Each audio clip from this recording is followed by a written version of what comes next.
अब हम फोकस करेंगे जियोपॉलिटिक्स ऑफ कन्नौज पर, जो 8th से 10th सेंचुरी के बीच नॉर्थ इंडिया का सबसे क्रूशियल पॉलिटिकल सेंटर बन गया था। देखो, हिस्ट्री में ज्योग्राफी हमेशा डेस्टिनी डिसाइड करती है।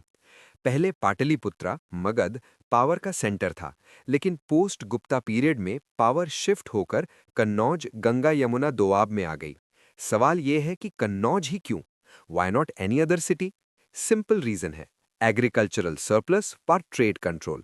गंगा यमुना दोआब एक एक्सट्रीमली फर्टाइल रीजन है, और जो इस रिसोर्स रिच एरिया को कंट्रोल करेगा वही नॉर्थ इंडिया का सॉवरेन रूलर कहलाया जाएगा। इसलिए कन्नौज सिर्फ एक शहर नहीं, बल्कि सिंबल ऑफ सुप्रीम सॉवरेनिटी बन गया था।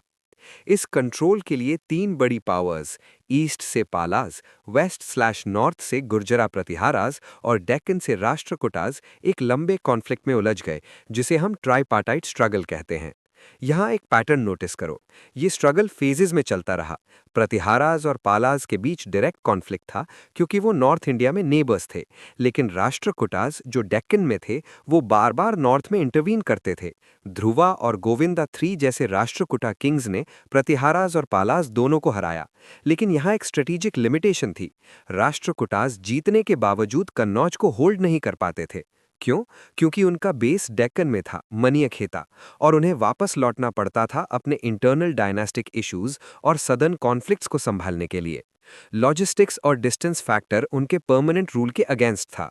अल्टीमेटली इस सेंचुरीज लॉन्ग कॉन्फ्लिक्ट का रिजल्ट क्या हुआ? Mutual exhaustion. तीनों पावर्स, पालाज, प्रतिहाराज और राष्ट्रकूटाज, एक दूसरे से लड़ लड़कर कमजोर हो गए। इस कांस्टेंट वॉरफेयर ने उनके रिसोर्सेज ड्रेन कर दिए और मिलिट्री स्ट्रेंथ को डिप्लीट कर दिया।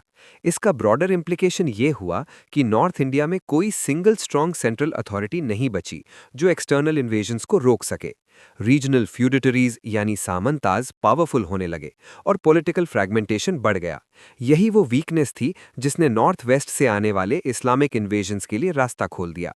सो ट्राइपार्टाइट स्ट्रगल सिर्फ कन्नौज की लड़ाई नहीं थी, ये इंडियन हिस्ट्री का एक टर्निंग पॉइंट था जिसने फ्यूचर पॉलिटिकल मैप को कंप्लीटली ऑल्टर कर दिया। क्लियर है? अब हम मूव करते हैं ईस्टर्न इंडिया की तरफ, स्पेसिफिकली पाला डायनेस्टी पर। जहां ट्राइपार्टाइट स्ट्रगल में मिलिट्री कॉन्फ्लिक्ट प्रोमिनेंट था, वहीं पाला रूलर्स ने कल्चरल और डिप्लोमैटिक एक्सपेंशन पर फोकस किया। फाउंडेड बाय गोपाला, जिसे एनार्की यानी मत्स्य न्याय खत्म करने के लिए लोगों ने इलेक्ट किया था, ये डायनेस्टी धर्मपाला और देवपाला के अंडर अपने पीक पर पहुंची। लेकिन यहां सबसे इंटरेस्टिंग एस्पेक्ट है इनका सॉफ्ट पावर प्रोजेक्शन। पालाज ने बुद्धिज्म को रिवाइव किया और उसे डिप्लोमैटिक टूल की तरह यूज किया। धर्मपाला ने विक्रमशिला यूनिवर्सिटी एस्टैब्लिश की और नालंदा को रिवाइव किया। सोचो जरा, उन्होंने यूनिवर्सिटीज क्यों बनाई? सिर्फ एजुकेशन के लिए नहीं, बल्कि ये इंस्टीट्यूशंस कल्चरल ब्रिजेस थे। तिब्बत और साउथ ईस्ट एशिया से स्कॉलर्स यहाँ आते थे और यहाँ से बुद्धिज्म का महायाना और वज्रयाना फॉर्म तिब्बत ट्रैवल करता था वाया हिमालयास। अतीसा दीपांकरा जैसे मंक्स ने इस इंटेलेक्चुअल ट्रांसमिशन में की रोल प्ले किया। इस कल्चरल डिप्लोमेसी का डायरेक्ट इम्पैक्ट ट्रेड और फॉरेन रिलेशंस पर पड़ता है। स्लाइड के राइट साइड में देखो, पाला एम्पायर का कनेक्शन साउथ ईस्ट एशिया यानी सुवर्णदीपा, जावा, सुमत्रा के सलेंद्र एम्पायर के साथ दिखाया गया है। नालंदा कॉपर प्लेट इंस्क्रिप्शन बताता है कि देवपाला ने सलेंद्र किंग बालपुत्र देवा के रिक्वेस्ट पर नालंदा में एक मोनास्ट्री बनवाने के लिए 5 विलेजेस ग्रांट किए। Why would an Indian king grant revenue of 5 villages for a foreign Kings project? ये सिर्फ चैरिटी नहीं थी, ये एक स्ट्रेटेजिक मैरिटाइम अलायंस था। इस समय बे ऑफ बंगाल में ट्रेड फ्लरिश कर रहा था। पालाज बंगाल और मगधा कंट्रोल करते थे, जहां से river routes bay of Bengal में खुलते थे। शैलेंद्रास साउथ ईस्ट एशिया के आइलैंड्स यानी इंडोनेशिया कंट्रोल करते थे, जो चाइना इंडिया ट्रेड रूट का क्रूशल जंक्शन था। इनके बीच अच्छे रिलेशंस का मतलब था स्मूथ मैरिटाइम ट्रेड और वेल्थ का फ्लो। तो पालाज ने रिलीजन और एजुकेशन यानी नालंदा और विक्रमशिला को यूज करके साउथ ईस्ट एशिया के साथ स्ट्रॉन्ग पॉलिटिकल और इकोनॉमिक टाइज मेंटेन किए। ये दिखाता है कि मिडीवल किंग्स सिर्फ तलवार से नहीं, बल्कि डिप्लोमेसी और कल्चरल पैट्रनेज से भी एम्पायर स्ट्रॉन्ग करते थे। समझ आया कैसे एजुकेशन और ट्रेड इंटरलिंक्ड थे? अब वापस नॉर्थ वेस्ट की तरफ देखते हैं, गुर्जरा प्रतिहाराज पर। अगर पालाज सॉफ्ट पावर थे, तो प्रतिहाराज इंडिया के शील्ड या बुलवाक थे। इनका ओरिजिन उज्जैन या कन्नौज रीजन से था और इनकी जियोग्राफिकल पोजीशनिंग देखो, ये राजस्थान और गुजरात के एरियाज को कंट्रोल करते थे। ये वही रास्ता है जहां से अरब इन्वेजन्स हो रहे थे। 8th सेंचुरी में सिंध में Arabs under caliphate expansion establish हो चुके थे और वो आगे बढ़ना चाहते थे, लेकिन नागभटा 1 और नागभटा 2 जैसे प्रतिहारा रूलर्स ने उन्हें रोक दिया।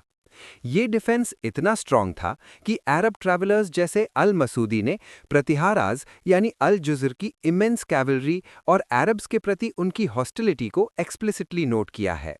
उन्होंने एक डिफेंसिव फोर्टिफिकेशन वॉल क्रिएट कर दी थी, जिसने इस्लाम के एक्सपेंशन को सेंचुरीज तक सिंध तक ही सीमित रखा। सिर्फ मिलिट्री ही नहीं, इनका कल्चरल कंट्रीब्यूशन भी फाउंडेशन लेवल का है। इन्होंने टेम्पल आर्किटेक्चर में नागरा स्टाइल को पायनियर किया। ओसियन टेम्पल्स जोधपुर के पास इसके क्लासिक एग्जाम्पल्स हैं। आप स्लाइड में आर्किटेक्चरल एवोल्यूशन देख सकते हैं। पंचायतना लेआउट और कर्वीलिनियर शिखरा, ये अर्ली नागरा स्टाइल था जो बाद में खजुराहो और ओडिशा में और डेवलप हुआ। आर्किटेक्चर सिर्फ आर्ट नहीं होती, ये स्टेट की स्टेबिलिटी और सरप्लस वेल्थ का रिफ्लेक्शन होती है। मिहिरा भोजा, जो इस डायनेस्टी का सबसे पावरफुल रूलर था, वो विष्णु का डिवोटी था। टाइटल आदिवराहा। उसके कॉइन्स पर वराहा यानी बोर इनकारनेशन का सिंबल मिलता है, जो ये सिग्निफाई करता है कि जैसे वराहा ने धरती को बचाया था, वैसे ही प्रतिहाराज ने धरती यानी इंडिया को इन्वेडर्स से बचाया। एडमिनिस्ट्रेशन की बात करें तो प्रतिहारास का स्ट्रक्चर हायरार्किकल था। टॉप पर महाराजाधिराजा यानी एम्परर, फिर भुक्ति यानी प्रोविंस जिसे उपारिका कंट्रोल करता था, फिर विषया यानी डिस्ट्रिक्ट अंडर विषयापति और बॉटम पर ग्रामा यानी विलेज अंडर ग्रामापति। लेकिन ध्यान रहे, ये स्ट्रक्चर हाईली फ्यूडल था। सामंताज यानी फ्यूडिटरीज के पास काफी पावर होती थी। यही डिसेंट्रलाइजेशन और constant wars, specifically Rashtrakuta invasion by Indra third, eventually इनके डिक्लाइन का कारण बना। जब सेंट्रल अथॉरिटी वीक हुई तो गुजरात के चालुक्याज और मालवा के परमराज जैसे फ्यूडिटरीज इंडिपेंडेंट हो गए। प्रतिहारास का रोल हिस्ट्री में क्रिटिकल है, क्योंकि उन्होंने अरब इन्वेजन को रोककर इंडियन कल्चर को इवॉल्व होने का टाइम दिया। अब हम साउथ इंडिया शिफ्ट करते हैं, जहां इंडियन हिस्ट्री का one of the most organised और पावरफुल एम्पायर राइज हुआ, the imperial Cholas 850 to 1044 CE. ये पीरियड पॉलिटिकल कंसोलिडेशन का था। चोलास शुरू में पल्लवास के फ्यूडिटरीज थे, लेकिन विजयालया ने 850 सीई में थंजावुर कैप्चर करके चोला पावर को रिवाइव किया। राजराजा वन और राजेंद्र वन के अंडर ये एम्पायर अपने जेनिथ पर पहुंचा। मैप में देखो, राजराजा वन ने सिर्फ लैंड कॉन्क्वेस्ट नहीं किया, उसने एडमिनिस्ट्रेशन को स्टैंडर्डाइज किया। उसने लैंड सर्वे इंट्रोड्यूस किया। ये उस समय का बहुत बड़ा रिफॉर्म था। जमीन की मेजरमेंट करवाना ताकि रेवेन्यू फिक्स किया जा सके। ये दिखाता है कि स्टेट की ब्यूरोक्रेसी कितनी स्ट्रांग और सिस्टमैटिक थी। Without accurate data administration collapse हो जाता है, और राजराजा वन ये समझता था। इसके बाद राजेंद्र वन आया, राजराजा का बेटा, जिसने एक्सपेंशन को नेक्स्ट लेवल पर ले गया। उसने अपनी बाउंड्रीज को तुंगभद्रा रिवर तक पुश किया और फेमस गैंजेटिक एक्सपीडिशन लॉन्च किया। सोचो, साउथ का राजा नॉर्थ गंगा क्यों जाएगा? क्या उसे नॉर्थ इंडिया पर रूल करना था? नहीं, ये एक्सपीडिशन मिलिट्री कॉन्क्वेस्ट से ज्यादा दिग्विजया, कॉन्क्वेस्ट ऑफ डायरेक्शंस और प्रेस्टीज के लिए था। उसने पाला किंग महिपाला को हराया और वहां से गंगा वाटर लाया। इस विक्ट्री को कमेमोरेट करने के लिए उसने एक नई कैपिटल बनाई, Gangaikonda Cholapuram, the city of the Chola who took the Ganga. वहां उसने एक ह्यूज इरिगेशन टैंक बनवाया, जिसका नाम चोलगंगम रखा। ये स्टेप्स बहुत स्ट्रेटेजिक थे। नई कैपिटल बनाना और वहां गंगा वाटर लाना, ये सिंबलाइज करता था कि चोला किंग अब पूरे सब कॉन्टिनेंट का सुप्रीम रूलर है, even if he doesn't directly rule the north. इस सिटी का प्लान देखो, टेम्पल कॉम्प्लेक्स और वाटर मैनेजमेंट सिस्टम यानी टैंक इंटीग्रेटेड हैं। ये सिर्फ पॉलिटिकल स्टेटमेंट नहीं था, ये वाटर सिक्योरिटी इंश्योर करने का इंफ्रास्ट्रक्चर भी था। राजराजा ने बेस बनाया त्रिवेंद्रम और नदन श्रीलंका में, और राजेंद्र ने उसे इंपीरियल ग्लोरी में कन्वर्ट कर दिया। ये transition from regional kingdom to imperial power systematic consolidation और एम्बिशियस विजन का रिजल्ट था। क्लियर हुआ डिफरेंस दोनों किंग्स के अप्रोच में? अब हम चोलास के सबसे यूनिक फीचर पर आते हैं, उनकी नेवल सुप्रीमेसी। इंडियन हिस्ट्री में चोलास शायद अकेले थे जिन्होंने एक proper blue water navy maintain की और बे ऑफ बंगाल को इफेक्टिवली एक चोला लेक में कन्वर्ट कर दिया। चोला लेक का मतलब है कि बे ऑफ बंगाल में चोला नेवी की परमिशन के बिना कोई बड़ा ट्रेड या मूवमेंट नहीं हो सकता था। राजा राजा वन ने श्रीलंका के नॉर्दर्न पार्ट को एनेक्स किया था, लेकिन राजेंद्र वन ने पूरे श्रीलंका को कैप्चर किया और मालदीव्स तक कंट्रोल एस्टैब्लिश किया। लेकिन सबसे सिग्निफिकेंट नेवल कैंपेन था 1025 सीई का एक्सपीडिशन अगेंस्ट श्रीविजया यानी present day Indonesia Malaysia. Slide में स्ट्रेटेजिक इंसाइट देखो। चाइना यानी सोंग डायनेस्टी और इंडिया वेस्ट के बीच जो ट्रेड होता था वो मलक्का स्ट्रेट से गुजरता था। श्रीविजया एम्पायर इस चोक पॉइंट यानी कदरम या कैदहा को कंट्रोल करता था। वो इंडियन मर्चेंट से हाई टैक्सेस वसूलते थे या पायरेसी अलाउ करते थे, जिससे फ्री ट्रेड हिंडर हो रहा था। चोला मर्चेंट्स यानी गिल्ड्स ने किंग राजेंद्र से इंटरवेंशन की मांग की होगी। राजेंद्र वन की नेवी ने हजारों किलोमीटर्स ट्रैवल किया, श्रीविजया के की पोर्ट्स यानी पन्नाय और मलायूर कैप्चर किए और ट्रेड रूट को सिक्योर किया। ये एक्सपीडिशन दिखाता है कि चोला स्टेट मर्केंटाइल इंटरेस्ट्स को कितना सपोर्ट करता था। उन्होंने टेरिटरी ऑक्यूपाई करके वहां रूल नहीं किया, बस ट्रेड रूट को पायरेट्स और हॉस्टाइल कंट्रोल से फ्री करवाया ताकि गुड्स का फ्लो इंडिया की तरफ बना रहे। जहाज़ों की टेक्नोलॉजी देखो, डबल मास्ट शिप्स और फ्लेम थ्रोवर्स और कैटेपुल्स का यूज बताता है कि वो नेवल वॉरफेयर में कितने एडवांस थे। आउटरिगर टेक्नोलॉजी उन्हें हाई सीज में स्टेबिलिटी देती थी। तो चोला नेवल पॉलिसी का कोर ऑब्जेक्टिव था command of the sea for economic dominance. वो समझते थे कि जो समुद्र यानी ट्रेड रूट्स कंट्रोल करेगा वही इकोनॉमी कंट्रोल करेगा। ये विजन उस जमाने में रेवोल्यूशनरी था। Make sense? चोलाज सिर्फ अपनी नेवी या टेम्पल्स के लिए नहीं जाने जाते। उनका सबसे बड़ा कंट्रीब्यूशन था उनका लोकल सेल्फ गवर्नेंस और एडमिनिस्ट्रेशन। ये हाईली डिसेंट्रलाइज्ड सिस्टम था जो आज के डेमोक्रेटिक सिस्टम से काफी मिलता जुलता है। स्लाइड फोकस करती है उत्तर मेरूर इंस्क्रिप्शंस परंतका फर्स्ट के टाइम का पर, जो हमें विलेज ऑटोनॉमी की डिटेल्स देता है। एडमिनिस्ट्रेशन का फ्लो ऊपर से नीचे देखो।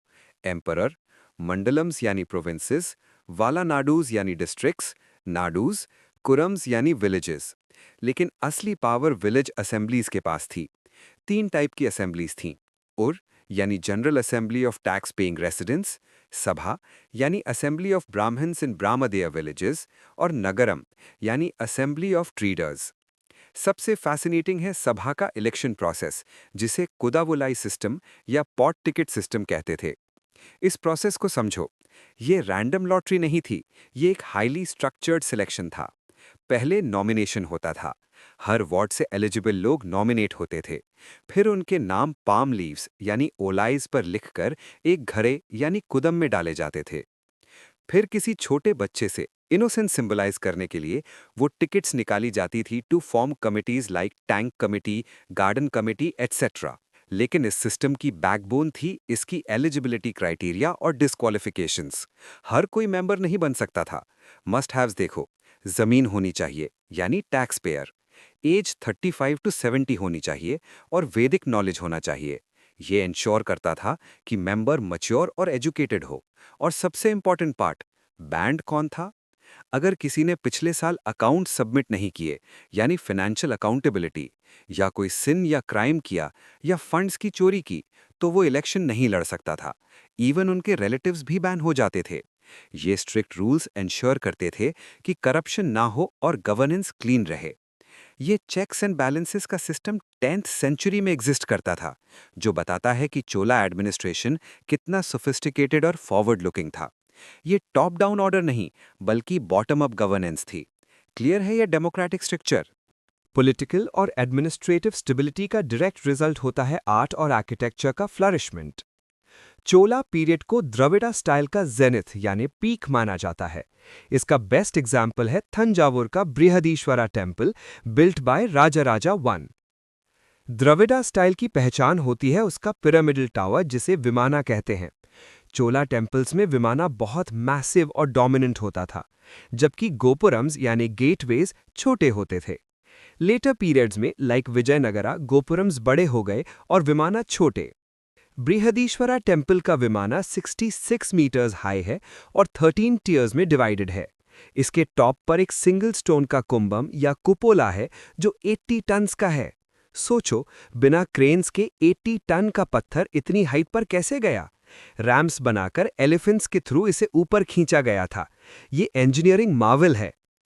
आर्किटेक्चर के साथ साथ चोला पीरियड ब्रॉन्ज स्कल्पचर्स के लिए वर्ल्ड फेमस है, स्पेशली नटराजा यानी डांसिंग शिवा। ये मूर्तियां सिरे पर्ड्यू या लॉस्ट वैक्स टेक्निक से बनती थीं। इस टेक्निक में पहले वैक्स का मॉडल बनता है, उस पर क्ले की कोटिंग लगाई जाती है, मोल्ड, फिर उसे गर्म करके वैक्स को पिघलाकर निकाल दिया जाता है, लॉस्ट वैक्स, और खाली जगह में मोल्टन ब्रॉन्ज भरा जाता है। फाइनली क्ले तोड़कर मूर्ति निकाली जाती है। ये सॉलिड आइडल्स होते थे, हॉलो नहीं। लेकिन नटराजा सिर्फ आर्ट पीस नहीं है, ये एक कॉम्प्लेक्स कॉस्मोलॉजिकल फिलॉसफी है। शिवा का डांस कॉस्मिक साइकिल दिखाता है। उनके एक हाथ में डमरू यानी क्रिएशन या साउंड है, दूसरे में अग्नि यानी डिस्ट्रक्शन है। ये बैलेंस दिखाता है कि क्रिएशन और डिस्ट्रक्शन साथ चलते हैं। उनका हाथ अभया मुद्रा में है और वो एक ड्वार्फ अपस्मरा को कुचल रहे हैं। चारों तरफ प्रभा मंडला यानी रिंग ऑफ फायर है जो टाइम की साइकिल दिखाता है। चोला आर्टिस्ट्स ने मेटल में मोशन और स्पिरिचुअल स्टिलनेस दोनों को एक साथ कैप्चर किया। ये दिखाता है कि उस समय मेटलर्जी और थियोलॉजी दोनों कितने एडवांस्ड लेवल पर थे। समझ आ रहा है कैसे आर्ट के पीछे डीप साइंस और फिलॉसफी थी। फाइनली, किसी भी एम्पायर को सस्टेन करने के लिए एक स्ट्रॉन्ग इकोनॉमिक बेस चाहिए होता है। चोला एम्पायर की प्रॉस्पेरिटी का राज था उनका अग्रेरियन एक्सपेंशन और कॉर्पोरेट इकोनॉमी। ज्योग्राफी वापस आती है, कावेरी डेल्टा रीजन। चोलाज ने इस रीजन में एक्सटेंसिव इरिगेशन नेटवर्क डेवलप किया। रिवर कावेरी से कैनाल्स निकाली गईं और बड़े मैन मेड टैंक्स बनाए गए। स्लाइड में देखो, पानी को रेगुलेट करने के लिए स्लूज गेट्स और स्टोन मैकेनिज्म्स यूज होते थे। इस इरिगेशन सिस्टम को मेंटेन करने के लिए विलेज लेवल पर एरीवारियम यानी टैंक कमेटी होती थी। बिना पानी के खेती नहीं और बिना खेती के रेवेन्यू नहीं। लैंड क्लासिफिकेशन बहुत सिस्टमैटिक था। वेल्लन वगाए यानी नॉन ब्राह्मण प्रोप्राइटर्स के लिए, ब्रह्मदेया ब्राह्मण्स को ग्रांट की गई लैंड, शाला भोगा स्कूल मेंटेनेंस के लिए, और देवदाना टेम्पल्स को दी गई लैंड। हर कैटेगरी का टैक्स स्ट्रक्चर अलग था। लेकिन सबसे इंटरेस्टिंग मैकेनिज्म था temple guild economic cycle. Temples सिर्फ पूजा करने की जगह नहीं थे, वो इकोनॉमिक हब्स और बैंक्स की तरह एक्ट करते थे। किंग्स और रिच मर्चेंट्स टेम्पल्स को गोल्ड या लैंड डोनेट करते थे, ग्रांट्स। टेम्पल्स इस वेल्थ को आइडल नहीं रखते थे, वो इसे विलेज असेंबलीज और ट्रेडर्स को लोन पर देते थे। इस लोन पर जो इंटरेस्ट आता था उससे टेम्पल फेस्टिवल्स होते थे, स्कूल्स चलते थे और कंस्ट्रक्शन होता था, जिससे आर्टिजन्स और डांसर्स को एम्प्लॉयमेंट मिलता था। ये एक पूरा सर्कुलर इकोनॉमी मॉडल था। इस ट्रेड को हैंडल करते थे पावरफुल मर्चेंट गिल्ड्स जैसे मणिगरामम और एन नुरुवर यानी द 500। ये गिल्ड्स आज की मल्टीनेशनल कॉर्पोरेशंस जैसी थी। इनके पास अपने लॉज थे, अपनी मर्सनरी आर्मी होती थी जो कैरावान्स को प्रोटेक्ट करती थी। ये इनलैंड मार्केट टाउन्स जैसे एरी विरपट्टनम से लेकर ओवरसीज ट्रेड तक सब कंट्रोल करते थे। स्लाइड में फ्लो चार्ट देखो, royal grants, temple bank, loans, agriculture और trade, interest return, social welfare. इस तरह चोला इकोनॉमी रिलीजन, एग्रीकल्चर और ट्रेड का एक कॉम्प्लेक्स और सक्सेसफुल इंटीग्रेशन था। यही रीजन था कि चोला सेंचुरीज तक डोमिनेट कर पाए। क्लियर हुआ पूरा इकोनॉमिक इकोसिस्टम।